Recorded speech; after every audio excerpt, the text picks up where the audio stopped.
le président russe, qui joue toujours un double jeu face au président américain, a été très clair sur ce qu'il est prêt à accepter et ce qu'il n'est pas prêt à accepter lors de ces négociations sur ce nouveau plan américain. Écoutons-le.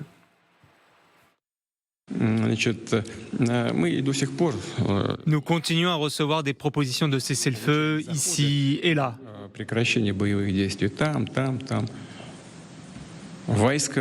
Si les troupes ukrainiennes quittent les territoires occupés, nous cesserons les hostilités. Si elles ne partent pas, nous les chasserons par la force militaire. C'est tout. Xavier, on ne peut pas faire plus clair. Non, le terme territoire occupé, il est extraordinaire, parce que le territoire occupé dont parle le président russe, c'est le territoire ukrainien, et c'est lui qui en occupe une partie.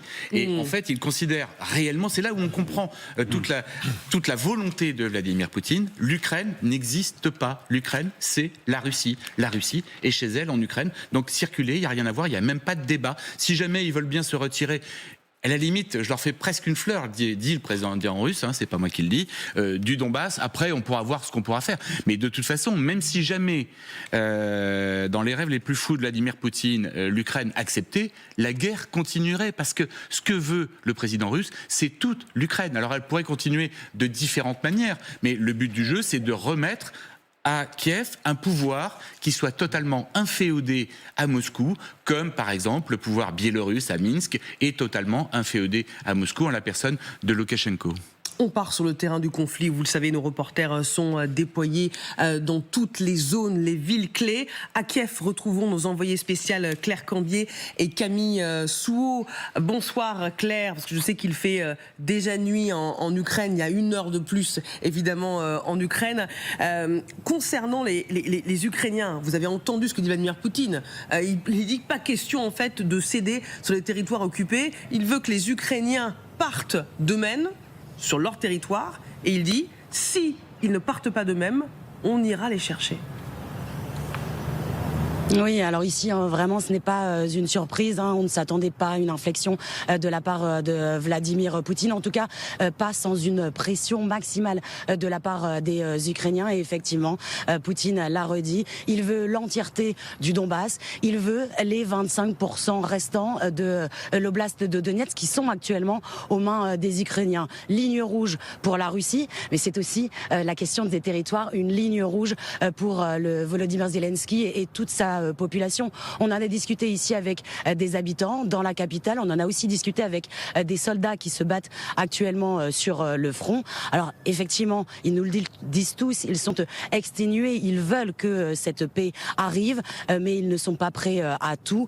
Et en tout cas, ils ne veulent pas lâcher également sur cette question. Et il y a un soldat qui nous disait, on s'est quand même pas battu 3 ans et demi pour capituler aujourd'hui. Il y a eu trop de morts. On s'est positionné ici, vous le voyez, dans le mémorial de la place Maïdan. Tous les drapeaux que vous voyez autour de moi, ça représente des soldats qui sont morts sur le front. Actuellement, pour le moment, les Ukrainiens ne sont pas prêts à lâcher sur cette question. D'autant plus que beaucoup nous le disent, même si une paix est signée, ça ne sera finalement qu'un gel du conflit. On le sait très bien, il faudra se préparer à l'avenir contre de futures pressions, contre de potentielles futures invasions russes. Il faut qu'on soit prêt et qu'on soit fort. Merci beaucoup Claire Cambier pour ces remontées de terrain précieuses avec Camille Souhaut en direct de Kiev et de cette place Maïdan évidemment que l'on connaît bien, et on comprend bien les Ukrainiens qui sont attachés à ces hommages à tous ces hommes et ces femmes qui sont tombés depuis 3 ans et demi. Xavier, combien de fois Vladimir Poutine pourra encore se jouer de Trump sans que le président américain ne se rende compte qu'il le manipule ? On a l'impression que ça peut être à l'infini quasiment. Puisque à chaque fois qu'on a eu un revirement de Trump, on a tous pris énormément de précautions sur ce plateau, en faveur de l'Ukraine notamment, récemment. Notamment, vous savez, cette histoire de livrer éventuellement des Tomahawks à l'Ukraine, même si techniquement ça paraissait totalement irréaliste, de toute façon, on savait que quelque chose allait faire changer d'avis Donald Trump très rapidement. Ce quelque chose, c'est très simple. C'est tout ce travail que font en coulisses les Russes.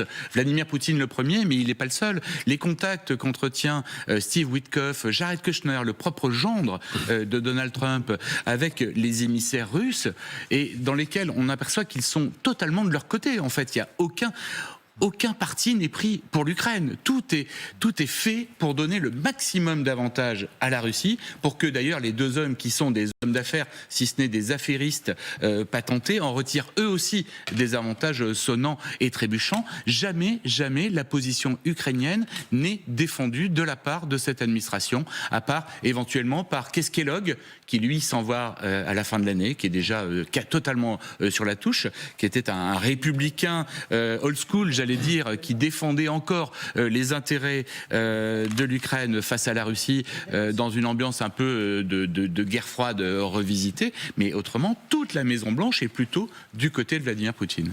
David Rigoulet-Rose. Oui, alors la Maison-Blanche, parce qu'effectivement, mais au niveau des républicains du Congrès, les choses se passent pas tout à fait simplement pour Donald Trump. Il y a des voix divergentes qui commencent à se manifester, et notamment il y avait la question d'un vote sur les sanctions qui n'est pas mis justement à l'ordre du jour par les deux présidents respectifs de la Chambre des représentants et du Sénat, mais il y a des voix qui aujourd'hui commencent, notamment avec par rapport à Marco Rubio, qui ont fait savoir à Marco Rubio que ils sont effectivement républicains old school, c'est-à-dire il y a quand Rubio même étant plutôt dans ce camp-là, mais devant faire avec les deux autres énergumènes. Il essaie d'être le point d'équilibre en fait. Ouais. À Genève, on l'a vu, on l'a vu très précisément. Mais il y a même Lindsey Graham, qui est quand même un soutien du président, a considéré que tel qu'il était, le plan est préparé à un futur conflit. Donc c'est dire que quand même il y a un profond malaise, et le malaise a été manifesté de manière spectaculaire à partir du moment où il y a eu la fuite sur la conversation avec on va y revenir, entre Witkoff et Dmitri et Ushakov, parce que certains sont les mêmes, on considérait même qu'il y avait une forme de traîtrise potentielle. Donc ça va très loin quand même, et il y a la perspective des mi-termes, certains ne vont pas se représenter, donc il y a des voix qui commencent à dissonantes de manière de plus en plus marquée. C'est un problème pour le président américain, parce qu'évidemment il y a la ligne qui est la sienne, c'est le J.D. Vance avec Dan Driscoll, qui est justement, ils ont tous les deux été d'ailleurs dans la même université, ils se connaissent là, alors qu'ils sont pas, Dan Driscoll n'est pas un diplomate patenté. Et puis on peut souligner aussi que Dmitriev, qui a négocié avec Witkoff, est né en Ukraine. Ça paraît anecdotique, mais ça l'est pas forcément. Donc on voit que et il est très lié au milieu d'affaires américain. Et donc là, on retrouve les connexions business justement, mais qui coïncident pas avec une ligne, on va dire, idéologique républicaine classique des néo-réalistes, dont Marco Rubio est probablement un des seuls représentants qui peut faire pendant.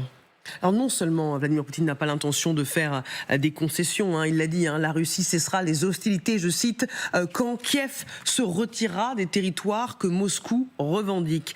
Et le président russe ne compte pas s'arrêter là. Alors quel intérêt aurait-il à nous frapper, nous, Européens? Regardez ce que dit aujourd'hui Pierre Lévy. Il est ex-ambassadeur de France en Russie, et il dit dans les colonnes du Parisien: la Russie mène en Ukraine un conflit matrioshka. Ces célèbres poupées russes qui s'emboîtent. La plus petite, c'est la guerre en Ukraine, sans laquelle la Russie n'est pas l'empire dont rêve Poutine. On comprend bien l'importance idéologique de cette guerre en Ukraine. C'est pour cela que Poutine restera dans sa logique de conquête et d'asservissement.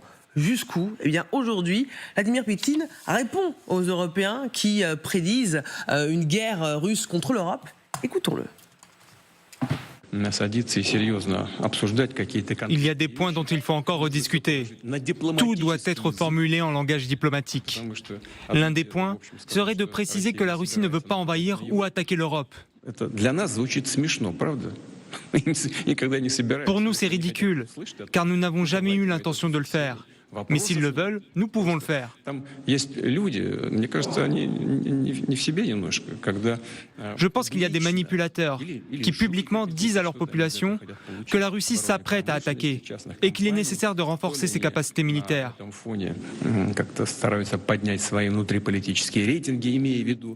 Je ne sais pas quels intérêts ils essaient de servir ou s'ils essaient de booster leur popularité, mais c'est un mensonge absolu.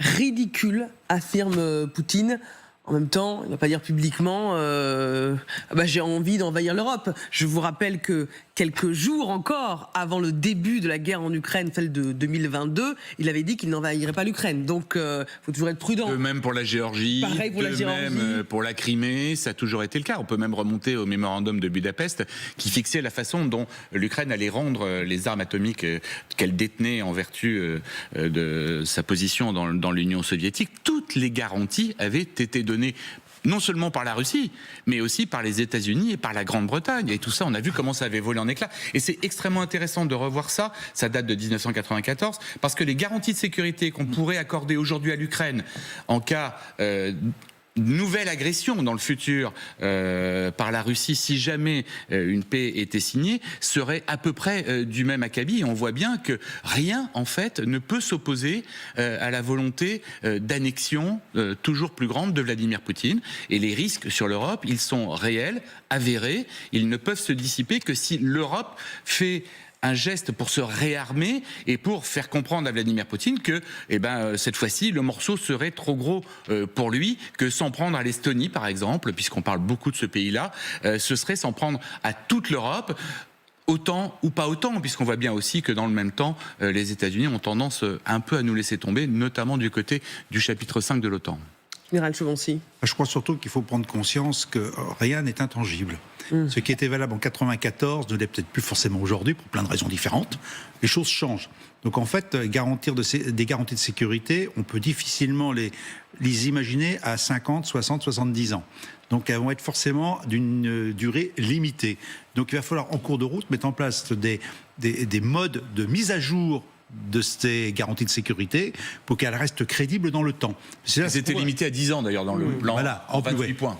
Et donc on voit bien que les gouvernements changent, les intérêts changent, la géopolitique change en fait. Donc on peut effectivement critiquer ce qui s'est passé dans le passé, oui, mais aujourd'hui il y a une réalité géopolitique complètement différente, avec des gens complètement différents, qui fait que la donne ayant changé, ces textes-là ne sont plus vraiment applicables. Et vous avez bien fait de rappeler qu'en 1994, il y avait une garantie britannique et américaine au profit de l'Ukraine, qui n'a pas été respectée, mais on pourrait rappeler aussi les accords de Minsk II, où la France et l'Allemagne n'ont pas été non plus à la hauteur, ce qui veut dire qu'il faut se méfier de ses alliés, en quelque sorte, et qu'il vaut mieux être capable de se défendre tout seul, ce qui expliquerait quand même qu'on a intérêt à soutenir l'Ukraine pour qu'elle soit capable, dans le futur, d'assurer complètement sa sécurité, et qu'elle n'ait pas à se reposer ni sur les uns ni sur les autres, y compris nous, parce que rappelez-vous, la Pologne en 1939-1940, nous n'avons pas été non plus très brillants dans notre aide auprès des Polonais. Donc, ceci étant dit, les États n'ayant que des intérêts, nul ne sait quels sont les intérêts de ces États dans 10, 15 ou 20 ans. Donc il faut que l'État soit souverain dans sa défense. Et là, c'est peut-être l'effort qu'on doit mettre en avant pour l'Ukraine, mais on voit bien que ça va être extrêmement difficile.